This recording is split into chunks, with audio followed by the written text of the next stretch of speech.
Hi, everybody. We're sharing this to our pages, so give us just a second before we start. I don't see it on the live on our page. You see it? My screen says live on Facebook. It popped up on my. Let me see if I can find it. Okay, so give us just 1 second, everybody. You can talk amongst yourselves as we find where this is and get it posted. There's a lot of posts, but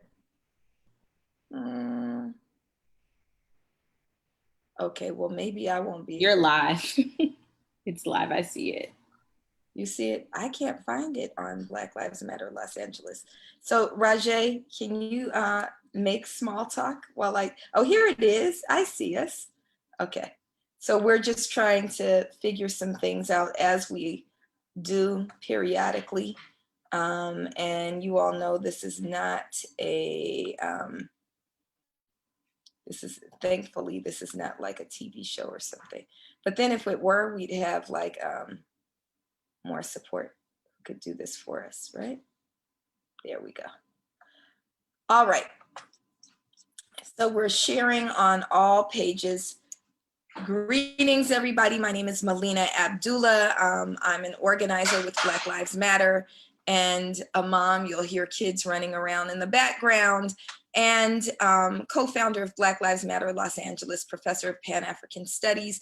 This is not a drill. This is not a drill is our weekly Facebook program for Black Lives Matter Los Angeles. We really see this as our kind of political education space, especially as we move into election season. Some of you have already voted. Some trying to figure out how to vote. Some of you won't vote until in-person voting on November 3rd, same day voting on November 3rd. And so we're using this next couple of weeks to really try to educate as many of you as possible around the election, because there is lots of ballot propositions.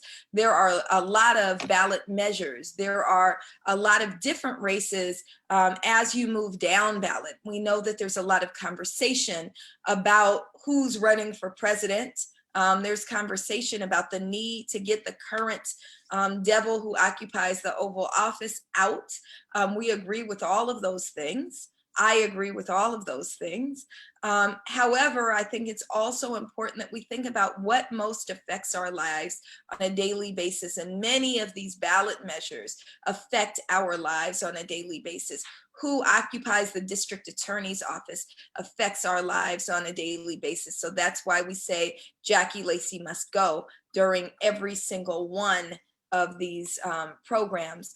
Tonight, we're going to be talking about a ballot measure, Measure J, which is really kind of a grassroots effort in Los Angeles County. I know that organizers and steering committee members for Measure J don't like to call it defund the police measure, but that's how I see it. And I think that for folks who are down with Black Lives Matter, we understand what that means. What that means, divest from the criminal system of injustice that keeps Black folks, brown folks, poor folks, folks with mental health challenges oppressed, and shores up these structures of oppression like jail systems and like the most corrupt sheriff's department in the entire country under Alex Villanueva. That's LA County Sheriffs.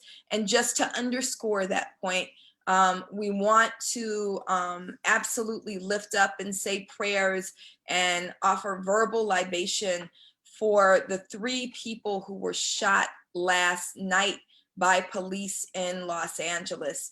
Los Angeles County Sheriffs shot and killed someone last night on 108th and Vermont, very close to where Dejan Kazee was killed on August 31st, very close to that site of constant uprising. And LAPD also shot and killed somebody just blocks away on 110th and Figueroa. A 3rd person was shot out in Winnetka. She survived that shooting, but the 2 Black men, reportedly Black men who were shot by LAPD and LA County Sheriffs, were killed by LAPD and LA County Sheriffs. So this is why we have to think about what makes our communities actually safe. We know it is not sheriffs, it is not jails, it is not LAPD, it's actually resources. And so when we talk about Measure J, we have an opportunity to move resources away from the things that threaten Black life and into the resources that actually create safe communities, housing, healthcare, good jobs. And so joining me on tonight's program are three of the most brilliant brothers you'll ever want to meet, who are not only brilliant, but have their hearts in the right place. And I know that that's sometimes minimized when we talk about people. We often talk about their brilliance, their commitment, their work. But I think that especially in this time, we need to talk about people's souls and spirits and hearts and how they're moving and why they're moving in the ways that they are. So these are three brilliant brothers, but also some of the kindest spirits and souls and genuine people that you'd ever want to meet. And so I want to introduce Isaac Bryan, who is the founding director of the Center for Black Policy. Is that what it's? Black Policy Center. Tell me what it's called at UCLA. UCLA Black Policy Project. Black Policy Project. Well, I want y'all to be a center or institute so it's more, you know, stable, right? We want to make sure it's stable. It's not just a project, right? We're going to get it. There we go. You know, they give Black folks a project first and then we build it from there. Yeah, now we claiming the whole thing early on. We got to claim the whole thing. So Isaac Bryan is the founding director of UCLA's Black Policy Institute. Right now it's a project, but it'll be an institute. And he's going to be talking about what Measure J is. My one of my dearest pastor friends who doesn't mind that I cuss and cusses a little bit himself and is down with BLM all the way, right? The kind of preacher that understands that spirit has to be tied to justice work. Pastor Eddie Anderson of Memorial Church and LA Voice is with us.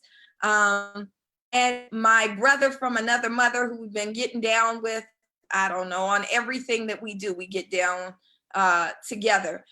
Pete White, founder and executive director of LA Can. We still claiming you as part of BLM, even though you don't be coming to general membership meetings.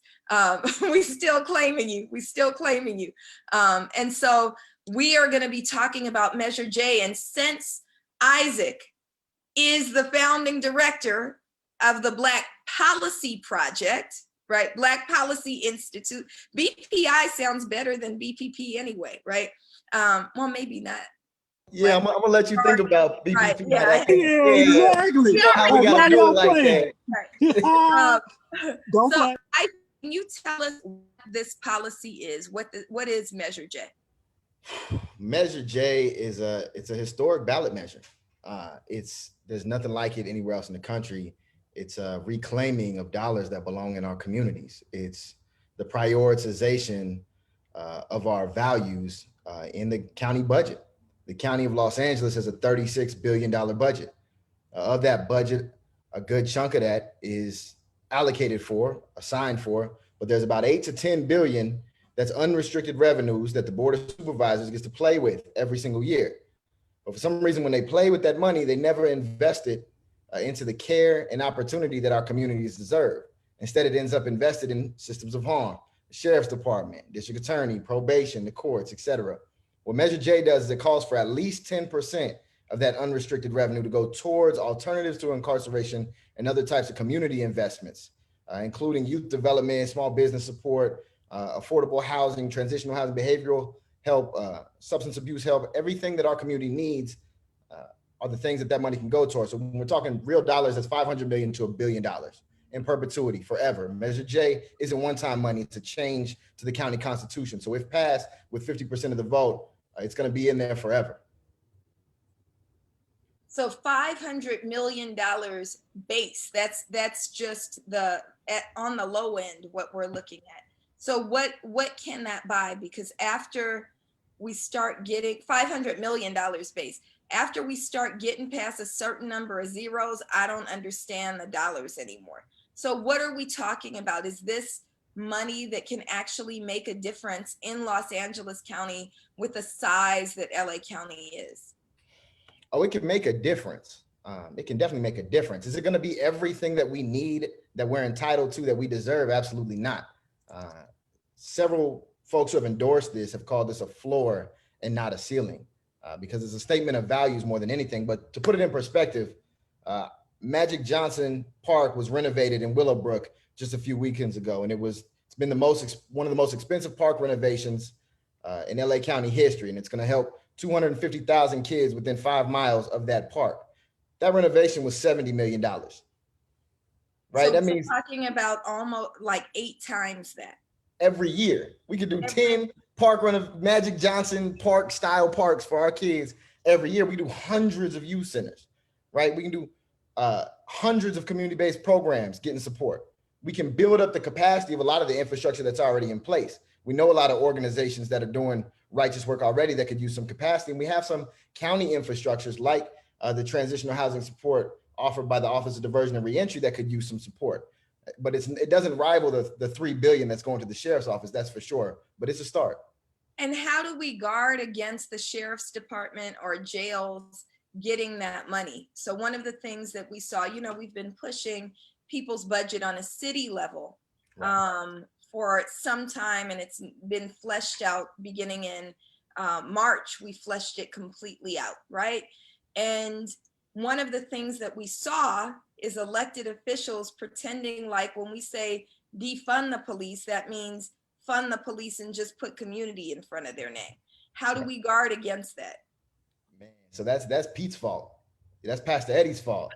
So baked into the measure language is very clear language that this money cannot be used, cannot be touched by the sheriff's department, the probation department, the district attorney's office, no matter who's in it, or the courts, right? And that's in there. That's baked in there. They can't redefine themselves as institutions of healing and care. They can't rebrand themselves.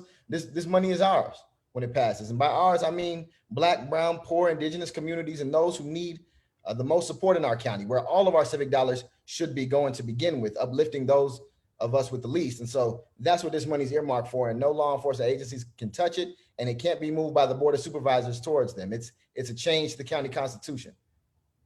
Great.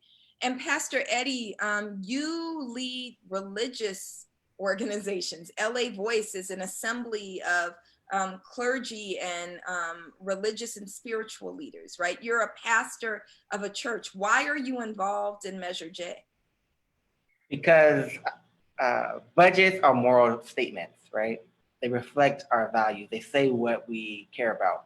Jesus, the one that I follow, says, where your heart is, there your treasure will be also. And so we look at our budget, our heart in LA is around incarceration. Our heart in LA says that Black people deserve to be homeless. Our heart in LA says that we care more about mental health in jail cells than we care about community centers and parks and recs, right?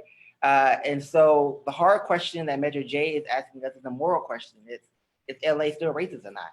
Well, we know the answer to that, but how racist are you, LA, is the question, right? Black people deserve at least 10% of the budget to start righting some of these wrongs. Does reparations begin with us?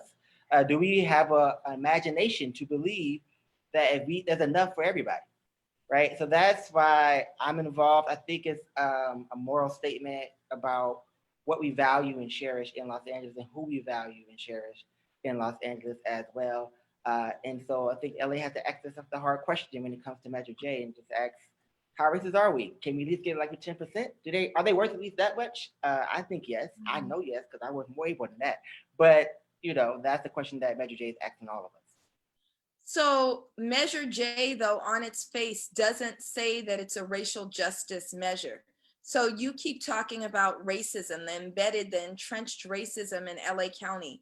How are these policies? How is spending and creating the largest jail system in the world, right? LA County Jails is the largest jail system in the world. How does that equate to racism? How does a corrupt sheriff's department that kills people, but not solely Black people, how does that equate to racism? And then how does Measure J seek to undo some of that? Well, I think you look at the numbers, right? So the beautiful thing about this measure for me is that the money cannot go towards the carceral system. The second thing is that if you look at the numbers, Black people are around 8 to 9% of the county population, depending on which census tract you're looking at. But we're over 30% of the jail population. That's systematic racism to lock up and control Black people in Los Angeles County. When you look at the housing market, right? If money goes towards affordable housing and make sure people can get housing. There's systematic redlining. I got members of my church who were 80 years old who tell me, Pastor, we couldn't go across Wilshire. And if, I had one person who's mixed in my church, she says, my grandfather was white. He went across Wilshire, but I couldn't go with him because I'm Black, right? That's redlining, right? So how do we start righting something's wrong and giving direct investment? And so the county has to ask about equity, right? Not equality, but what does equity look like when they're implementing where this money goes? And it has to talk about what population has been harmed the most by disinvestment. And the population has been harmed the most by disinvestment has been Black and brown communities, overwhelmingly Black disproportionately. And so when we talk about reinvestment of these dollars, we have to talk about how it has to go back to the Black community, Black capital, Black housing, making sure that folks are not locked up in cages, but are finding other ways to have economies of care. Great. And we want to remind our folks who are watching on Facebook to please drop any questions or comments that you have in the comments section. Rajay and Philip will feed those to us so we can make sure that we engage around your questions as well. I want to go to Pete White, because when we talk about housing, when we talk about investment in Black community, we need to look at the phenomenal work and approach, the Black radical organizing approach of LA Can. That's not just about providing services to people. It's absolutely about connecting people to services and resources, but it's also about Black power, about getting people to behave in their own best interest. So if we're talking about unhoused communities, we can be missionaries, right? And fly in and dip in and say, here's what we gonna do for you. It's here's what you have a right to, and we're gonna struggle alongside you to make sure that you get it. In Los Angeles County, tell me if I'm right or not, I think we're above now 60,000 unhoused folks in the county.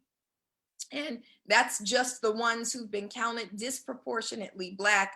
And Measure J, we said some of the things that are invested in. So if we're divesting from jails, divesting from district attorney's offices, divesting from prosecution, divesting from corrupt sheriff's departments, we said that the three things that are kind of noted on the website is we want to invest in are housing, healthcare, and jobs. How does that work? And how does that impact your work and your life's mission? Look at that. You gave me a whole lot of questions. Let me first say, my sister from another mister is glowing. Let's slow it down a little bit over there. And I love to be on This Is Not a Drill, because this is not a drill, right? When we talk about houselessness in the county, right?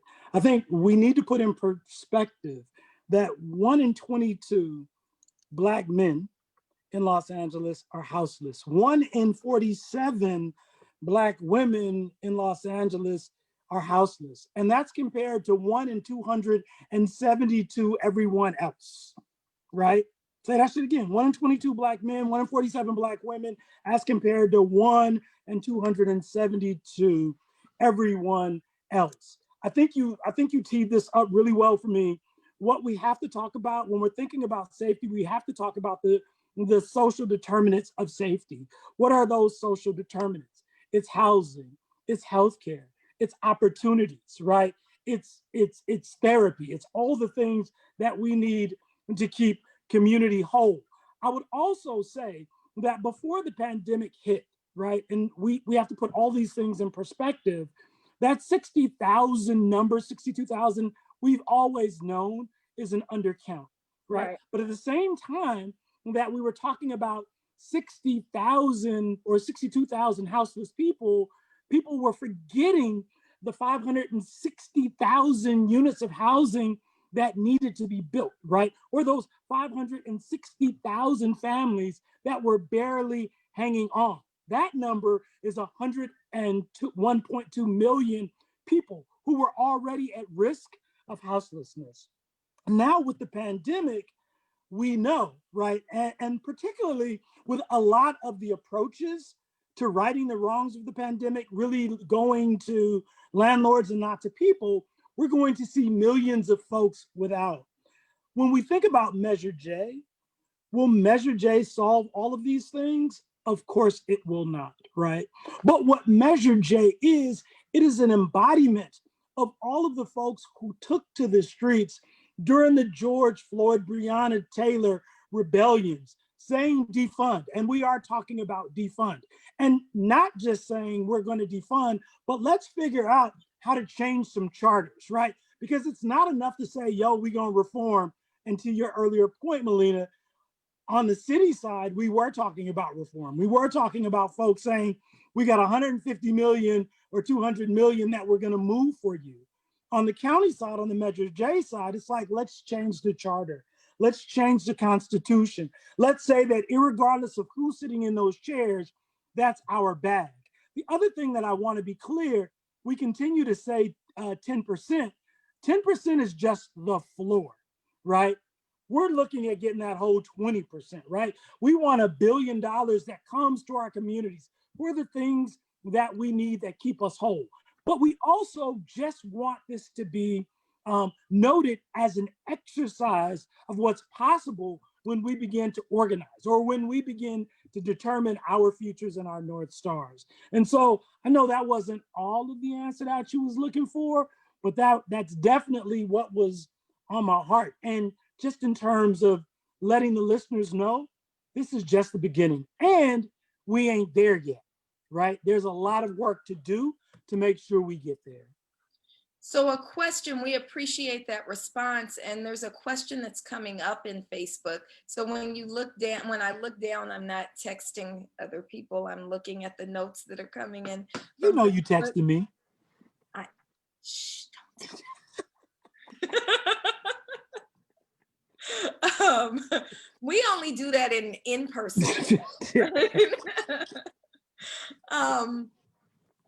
As we're talking about this investment in the things that actually create safe and healthy communities, investment in housing, investment in healthcare, investment in jobs, investment in mental health resources. The question that's coming up from Facebook is who determines how that money is spent, right? Is it the Board of Supervisors? And if so, then what protects us from them just kind of using this $500 million as their own slush fund to give out money to their friends? So is that me? Because I got you. Yeah, go ahead. So Whoever. here it is right here. Now, the very first part of any campaign, right, is getting that thing grounded. And so what we're looking for on November 3rd is to have the change in the charter. There is no guarantee, without a guarantee of organizing, that implementation will go our way unless we are here for the long haul, right? There's an orientation that we've been trying to break the back of for decades in Los Angeles and around that suggests when you fight that campaign for 3 or 4 years, once the television cameras are off, people walk away, high five, and do their thing, and then it's business as usual. And so this is where This Is Not a Drill is very important, because it's important to orient people now today around the idea that the organizing will have to continue. We will have to create the checks and balances moving forward to make sure that that money goes exactly where we want it to go. It's all about building the power that we need to make these seersuckers act right, right? Otherwise, come November 3rd, if we get relaxed, of course they are going to recalibrate and do the things that they always do. And so Measure J, it's J for justice. It's our justice, but we will only realize that justice if we are here for the long haul. And just to double down on what Pete's saying, we also are getting ahead of this now. We're working with supervisors' offices on implementation motions ahead of the election because we know we're going to push this across the finish line. And we have a policy team chaired in no small part by Yvette from Dignity and Power Now, that's 30 deep, including labor partners, those who have been most impacted by failed policies in our carceral system, because this table has to be inclusive and led by those who have been harmed. But we also want to do this in a labor conscious way as we build up our systems of care. And that's where the jobs component comes into it. So we're not going to let this slip and fall into business as usual. Pete not don't link up for that. BLMLA don't get involved for stuff like that. Go down with stuff like that. So we're definitely going to see this all the way through, and we gotta keep pushing even after we pass this. Right. And to be clear, BLMLA, Black Lives Matter generally, is very, very limited in the policy work that we actually do. We see our primary work is organizing people on the ground. So very few policies will we put a lot of energy and resource behind.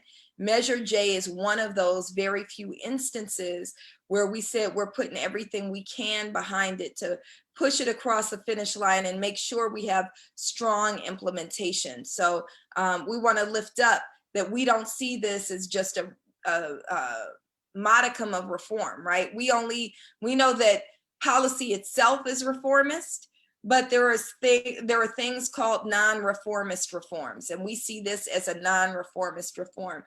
On that note, Isaac, one of the things that I think we kind of have taken a different approach within BLM from the rest of the coalition, and there's a few who are rolling with us on this. Why do people not want to call this a defund the police bill, right? Or defund the police measure? Is it because of the rhetoric around it? I don't understand what the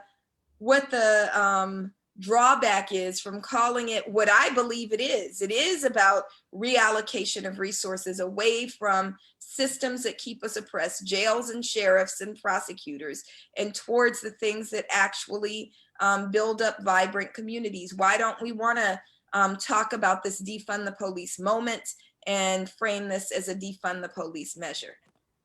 Well, you and many of us talk about it because we're in it for the long haul. And we know that you can't have an implementation plan that talks about how to allocate this 10% without talking about the disproportionate share of resources that are being siphoned by our sheriff's office in Carceral State. You're not going to pull off 10% without talking about that 40%. So that's coming later. The reason some folks, including myself, depending on strategy, don't use it specifically is because the measure doesn't actually call for it. It doesn't literally say to take that money. And I get hesitant to stake myself too hard on things that aren't literal in the language, because the opposition is pulling things that also aren't literal in the language. Like it's a hit on essential workers, like it's a hit on first responders that are not law enforcement, like it's a hit on Black women in scrubs if you're getting all their flyers in the mail, right? A hit to the fire department, which is actually not even possible because that's a special district in the county's budget and you can't touch that budget. Right. So they're lying, but if we get too off of the measure's language, we get too far ahead, knowing we got to make that happen in implementation, I get nervous sometimes about how that gets folded against us. And it's a campaign. I mean, we don't win if we don't get over 50.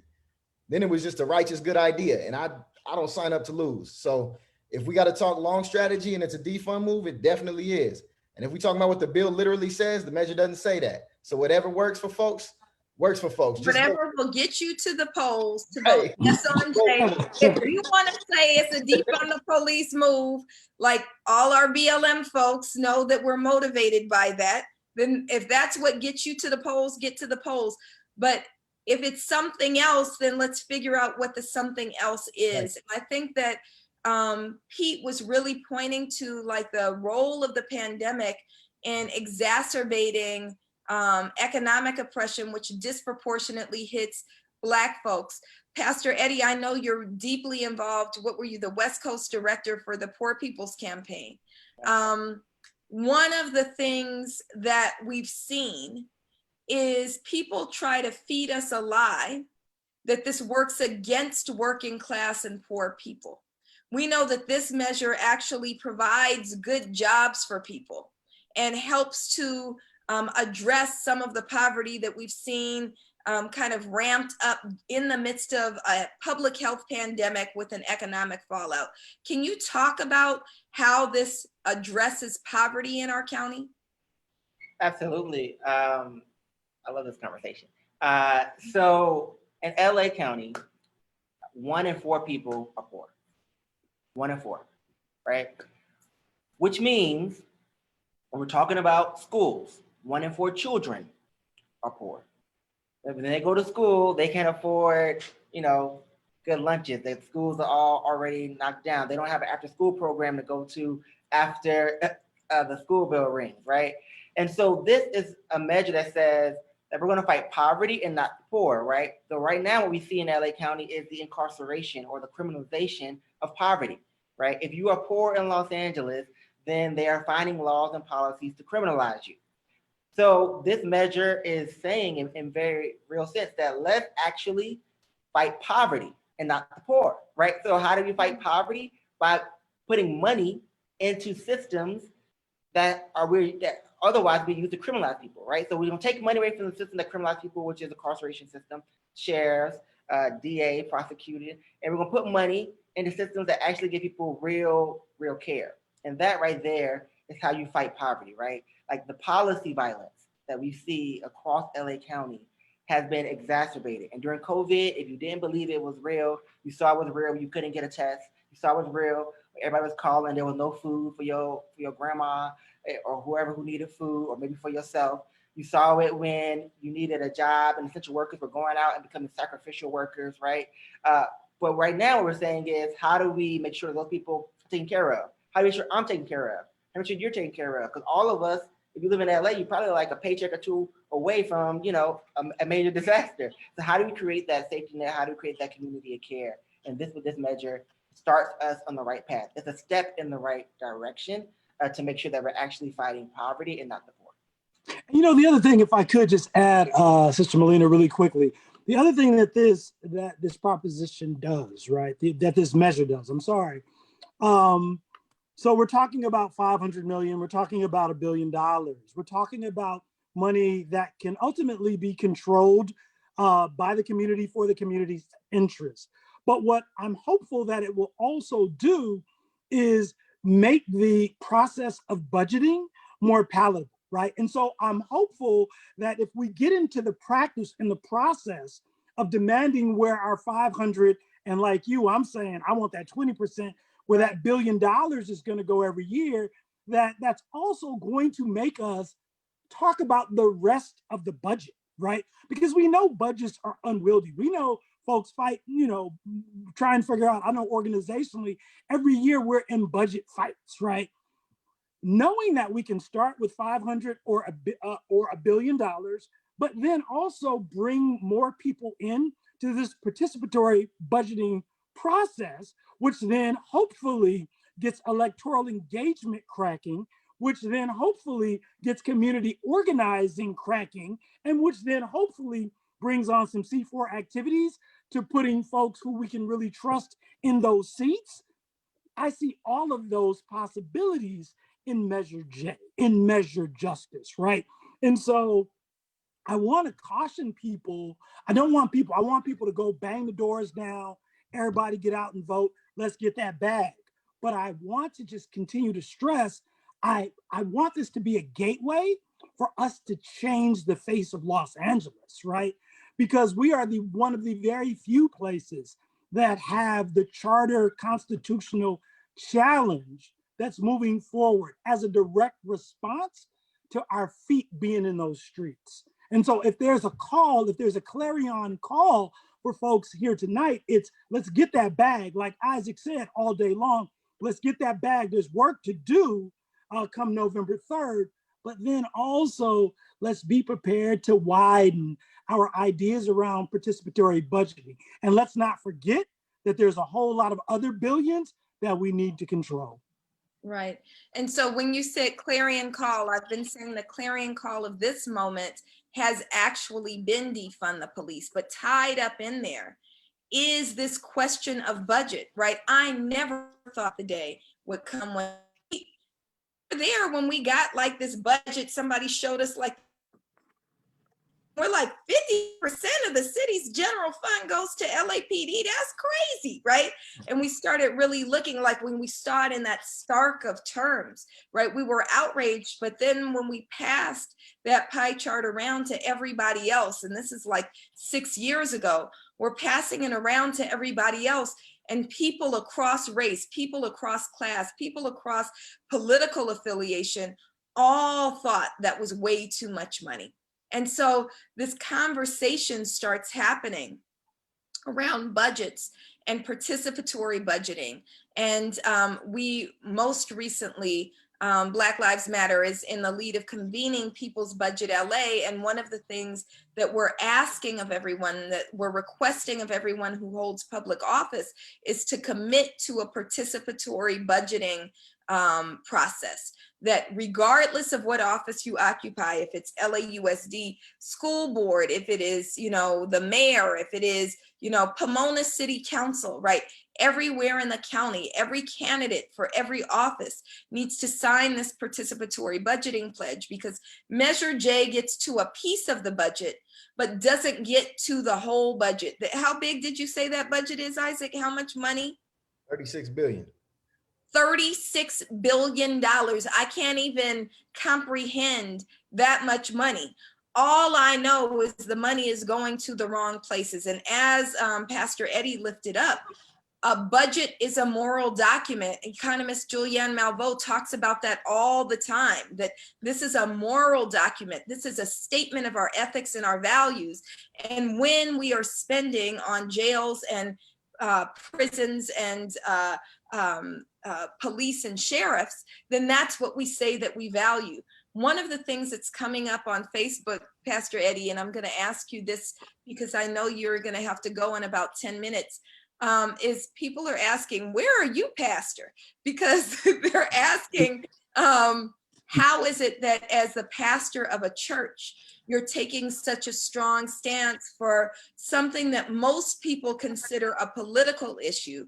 I think it goes back to that statement, right? That a budget is a moral document, and you know, the church has to take moral stances, but also why are you invested in what some perceive as political work, and how can you do that as the pastor of McCarty Memorial Church? Since you're asking where, he's at McCarty Memorial Church at 4101 Adams, right? Is that right? That's the address, right? Yeah, it's a great church. It's beautiful.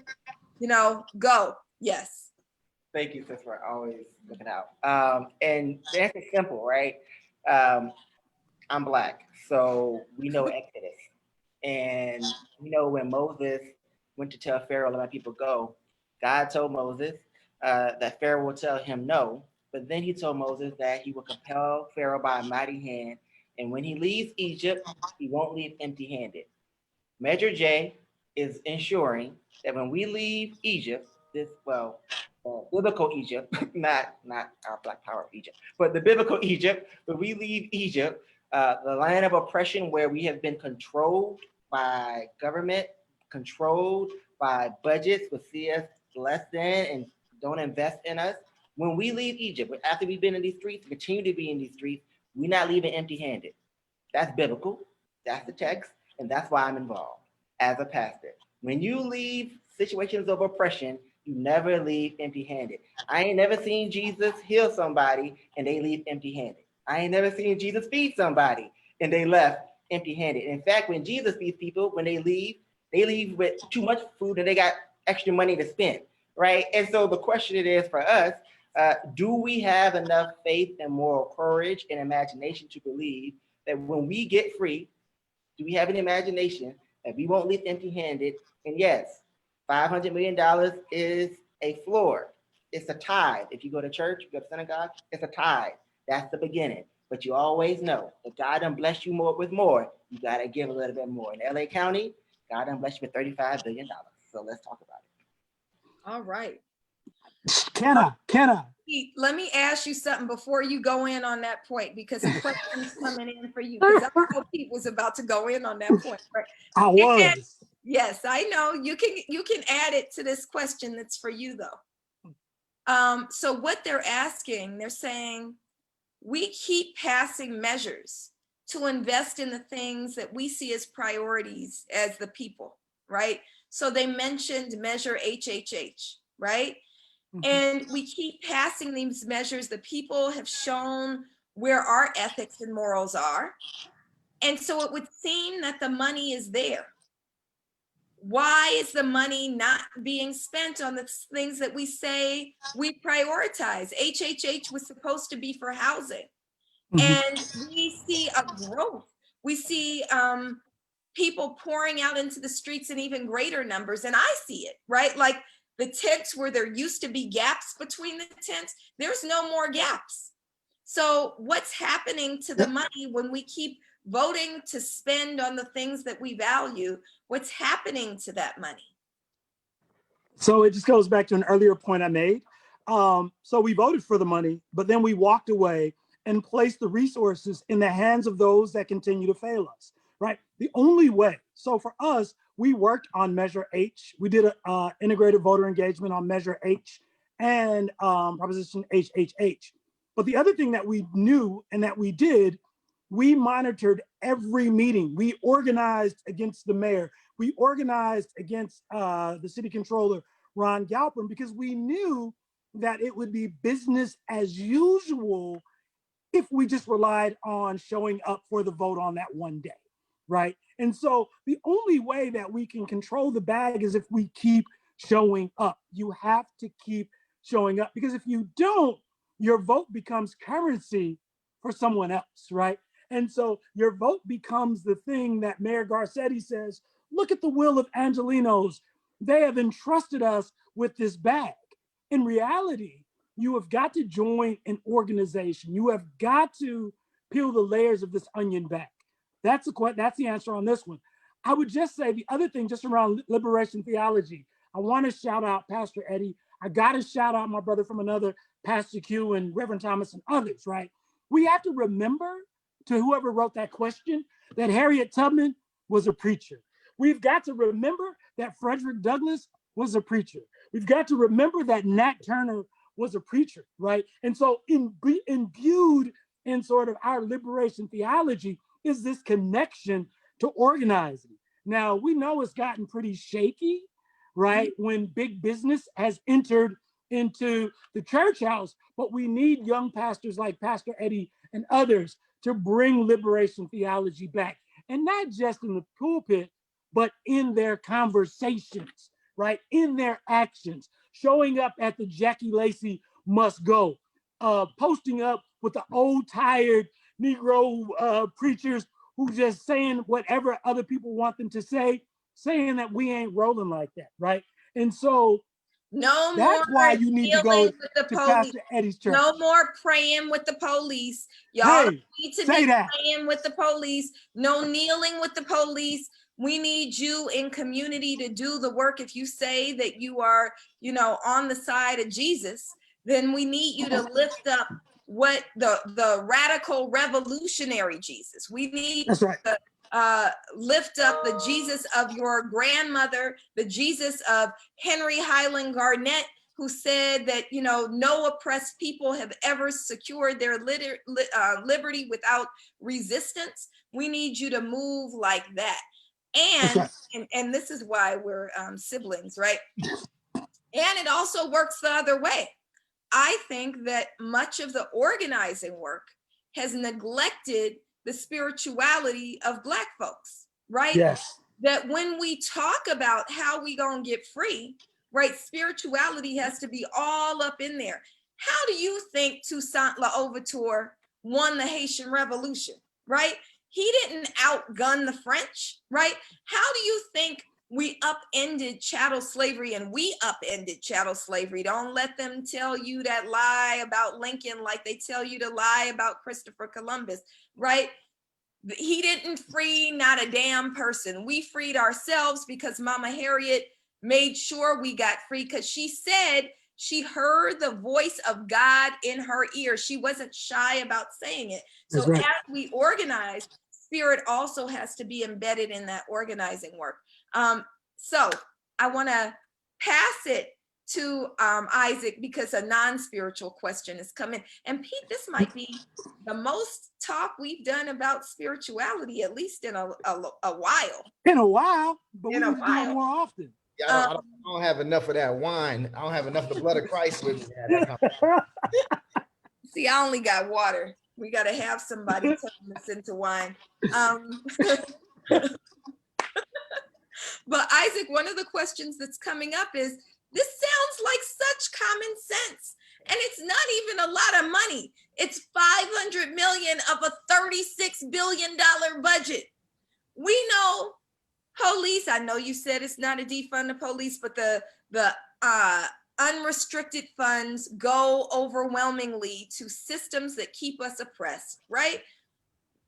These systems aren't even effective, right? There's a study that just came out about a month ago that showed that even with violent crime, police are only effective in solving violent crime 2% of the time.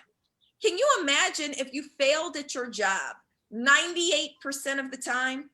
98% of the time you fail. You only are successful 2% of the time. You would not only be fired, but your entire industry would be abolished, which is probably why we say abolish the police. But the question is, who would be opposed to this? If we know that these systems of oppression aren't creating successful, safe, healthy communities, who's opposed? Who is the no side? We say yes on Jay. What idiots are saying no? Yeah, well, before I call the idiots out by their names, which I will, let's talk about how these systems don't give anything up. They don't give anything up. So the idea that it's a little bit of money, just to put it into contrast, when you talk about HHH and H, we talk about $1 billion over 10 years, right? We talking about 100 million a year, and 100 million this year is less than 100 million next year because of the way inflation works, right?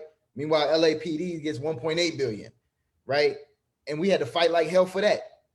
This is 500 to $1 billion every single year. So it's not a lot, but it's a hell of a lot more than they used to giving up. And they don't like that. And when I say they, I mean those who have an interest in the status quo that is lethally killing Black folks and exacerbating social inequalities. And specifically, even though the measure doesn't say specifically this money's coming from the sheriff, they know Pete's gonna be at that implementation table. They know BLMLA is gonna see this till it's done. They know I ain't going nowhere. And so this measure is fought against by the Sheriff's Deputies Association and their allies. Peace Officers Association, District Attorneys Association, Probation Associations, all the law enforcement unions that other unions need to step up and condemn for the role that they play in buying our politicians, buying our policies, and exacerbating harm in our communities. And I want to give a shout out to the Carpenters Union. I want to give a shout out to SEIU 2015 and others who broke ranks to support this measure, specifically 2015, because that's the heart of essential workers if we really going to talk about it, right? To stand in solidarity with what they knew was right and not with their union brothers and sisters who are actually just a bunch of law enforcement agencies that want to continue to stranglehold our communities, both literally and fiscally. And so that's the opposition. Every no on J thing you read, you go to the bottom, you will see the Deputy Sheriff Association listed. They have to list it. They legally have to list it, and they do. And every time you see the lie that the LA Times is against this, even though they've endorsed it, I know that because Pete went and secured that. It's a lie, and it was paid for by the sheriffs. Every time they put a Black woman in scrubs and they mail her on a flyer to you, this doesn't attack essential workers. SEIU 2015 is with us, right? They lying, and it's the Sheriff's Deputies Association. And we knew they was coming, and we're not backing down. We're ready for it. You know, we ain't come this far just to come this far. And now I'm getting all hot and bothered, so I'm gonna let it go because the shit makes me mad. Well, look, I'm glad you're getting hot and bothered because I was on the call when the LA County Federation of Labor stood on the wrong side. And I think that this also underscores the problem in allowing police associations who disguise themselves as unions. They are not unions. I'm a union member, right? My union is the California Faculty Association, right? I'm a union member because my union fights for working class people. It's not just about your individual pay and benefits. The union movement, the labor movement, is supposed to be about the overall best interest of working class people.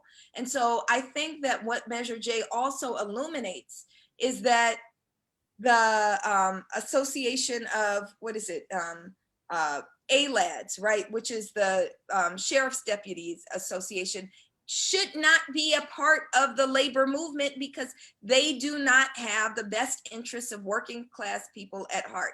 And so I think another follow-up is really interrogating that, really thinking about what do we mean when we say we're organized labor, when organized labor killed Andre Scordavo, whose family is a union member, when organized labor, well, so-called organized labor, when the Sheriff's Association that disguises itself as a union stole the life of Ryan Twyman, whose sister is a member of SEIU 2015, right? And so I think that we need to begin to make these police associations the pariah that they are, make them seen within labor as pariah, and really distance ourselves from them. What does the money look like? What does the polling look like for Measure J is coming in on Facebook? Man, so let's just tell the truth about it. We need help getting this across the finish line because we're people powered, and they're organized labor, although they're not unions in my mind for all the reasons you just mentioned, but they have union dues that they can pay for political activities. $2.5 million was spent last week to run ads for the next couple of weeks on cable against this. Our whole campaign might have 2.5 million if we scrape all the money that's in our pockets, right? And we out here trying to raise these bags. We're getting people power donations online, far more than anything that No on J is pushing. But we got to keep spreading the message. We need to continue to raise funds. We need to continue to spread the word. We need to push on social media where we are crushing it. I saw a No on J advertisement on Facebook that was getting paid. You read the comments, all the comments are yes on J. I saw that. The comments were fire. I love those. I love those. But they gonna try to spend this as much money as it takes to defeat us. But you can't defeat something this righteous that's powered by the people. So whatever you've got, whatever your talent is, whether you're a phone banker, whether you are gonna text bank with us, whether you got some dollars to throw our way, or whether you just want to like, share, retweet, and post, we down for it and we need it. November 3rd is almost here. Let me say this, that people power approach works. That people power approach works. People always beat money if we are organized. Can you talk about that, Pete? How organized people can beat the dollars of these police associations? So we can definitely, when we think about organizing, what is organizing? Organizing is to build an organization that embodies the will and spirit of the people, straight up, right? And so whenever we band together, we are definitely a force to be reckoned with. But I also don't want folks to walk away thinking that doesn't mean we don't need resources for this war, right? So we need people power. When we think about power, what's power, right? Or when we think about power in this context, military power, right? Money power, land power, or feudal power, right? And then people power. We need as many people possible to line up. I'll tell you, I've been hopping on JLA phone banks. I'm gonna shout out JLA. 95 people just signed up just to poll and to make phone calls for Measure J. White People for Black Lives, I was pumping them up. 105 people making calls. And when we think about those calls, they're making tens of thousands of calls to individuals and bringing people to our side who aren't on our side. But we also need to raise resources so we can put out our own ads, right? So we can raise what that J is made up for. So will people power push us over the finish line? Hell yes. But I don't want people to believe that you also don't need resources in a war. And we are in a war for this 500 to this $1 billion bag. So let's get that. What is the website so people can donate? What's the website? So we know you don't have $2.5 million like the police associations, but you might have $5, you might have $10, hell, you might have $100, right? Black Lives Matter Los Angeles is making sure that we give every resource we can, money, time, energy, platform, whatever we can to get this passed. This is really about beginning to shift the approach of how we spend our resources. So this can actually lead us down the road to transformation. What's the website, Isaac? So if folks want to contribute, they can. It's yesonj.reimagine.la. But really, you could just put Yes on J into your search bar, and I guarantee you we pop up. And some of y'all do have $2.5 million, and we need that too, right? Everybody. Absolutely, absolutely. If we in LA, a lot of people got 2.5 million. So we need you to spend that money in ways that are righteous. There are constant phone banks. I just want to plug that Measure J is fully supported by Black Lives Matter. Measure J is also supported by the entire People's Budget LA Coalition. I think it's the only measure we've officially endorsed as People's Budget LA. There is a phone bank on Monday, October 19th, 5:30 to 7:30. You can sign up for that phone bank by going to healthcareforall-la.org, healthcareforall-la.org /WP/WP/YesOnJ. So just go to healthcareforall-la.org and you'll find it there. But there's constant phone banks that you can join if you don't have money. And we want to be real. Some of us is kind of tight. We know that we're in a pandemic with an economic fallout, right? If you don't have money, then please give your time. Don't underestimate the role of your own influence. Use your social media. Isaac got hella followers on Twitter. I hope you tweeting it every day, Isaac, right? Why you stalking? Hey, why you stalking Isaac Twitter? Hey, that's stalking my co-chair's Twitter. I know he got IB2 Real got hella followers on Twitter. What you say? You don't even follow me, so you gotta type that in. I do follow you. I be retweeting you all the time. Every time I go on Twitter, Isaac be popping up. No, but it's real. And then also don't underestimate the family conversations, right? Hop around the table, call everybody you know, your friends, your aunties, like your grandma. Well, your aunties, your grandmamas, they already with it, I guarantee it. But call your uncles, call your pops, like talk to everyone that is in your network and let them know that this is important, that this is life-changing, that this is transformative, and it's what we're fighting for. Right. And so as we kind of come to a close, we want to remember that voting is just one tool in our toolbox, but it's a very important tool. It's a very important tool.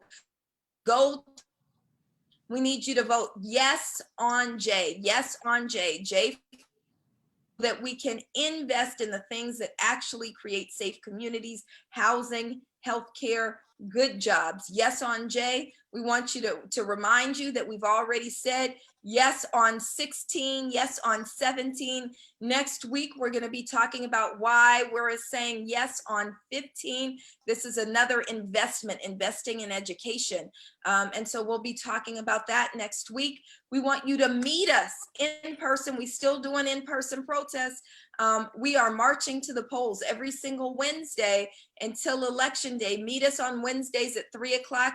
As we say, Jackie Lacey must go. We're saying your call to action is every day, text 5 people and tell them Jackie Lacey must go. She's funded by those same police interests that we just talked about, but the people will defeat her, right? And so meet us on Wednesday at 3 o'clock at 211 West Temple. We'll start there. We'll be grounded by the family.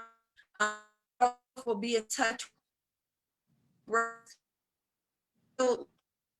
One on 110th and Figueroa, another on 108th and Vermont. Energy are with those families, and we pray that their spirits make a safe journey. Please join us on Wednesday with the families.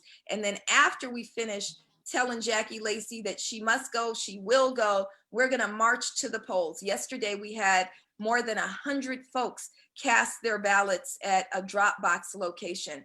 We're planning on more than that this Wednesday. hundreds of folks, many first-time voters, march with us to the polls because it is an important tool. Please join us this week and every week for This Is Not a Drill. Every Thursday night on at 7 p.m. right here on Facebook, and we will see you next time. How can people follow you real quick, since you say I don't follow you, Isaac? Don't follow me. Follow Reimagine _LA. Follow Reimagine LA, and actually Isaac's Twitter is fire too. Okay, Pete, how do they follow LA Can or you? Yeah, so just find us on Insta, LA Can Official, on Twitter, LA Can Network, on Facebook, LA Can Network. Y'all know where we at. Or if you want to find me, get in these streets.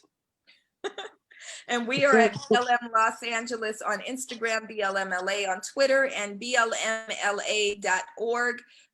You can also find the People's Budget work at peoplesbudgetla.com. We want to thank Pro Bono ASL for rolling with us to everything that we do. Thank you so much, Neil and Dresden. We appreciate you. All right, and thanks Rajay, Philip, and Megan for being behind the scenes. See you next week on This Is Not a Drill, inshallah.